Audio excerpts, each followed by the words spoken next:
Number 1. Describe experience of Harriet Ann Jacobs as a slave girl. Provide examples. Okay, so Harriet was a 15-year-old girl who was a slave and her owner was called Mr. Flynn. He would constantly molest her and sexually abuse her, creating trauma and fear in her. I think that experience was so traumatizing for her and she just wanted to get out of there pretty quick. So what she did was she escaped with her neighbor. It was a white man called Mr. Sands, and they started like a relationship, and they eventually had 2 children.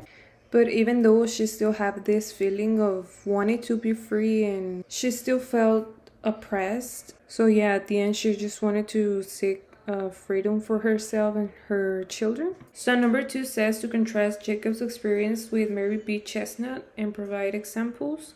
So even though these two stories are kind of similar because they talk about slavery, they are two completely different experiences and perspectives. While Jacob's is a direct testimony and experience of slavery, Mary Chestnut is from a position of privilege. So yeah, there cannot be a comparison between these two stories because Mary Chestnut didn't have to suffer and experience all the trauma and pain Jacobs had to went through.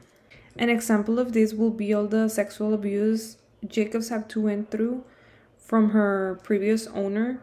Mary Chestnut didn't experience that. And lastly, number 3 says to evaluate to what extent the system of slavery was oppressive to both slave women and slave owning women in the antebellum South. So the system of slavery was very oppressive to both slave women and slave owning women, just in different ways. Enslaved women have to face brutal conditions such as physical abuse, sexual abuse, labor exploitation, and also they were constantly being threatened by their owners, among others.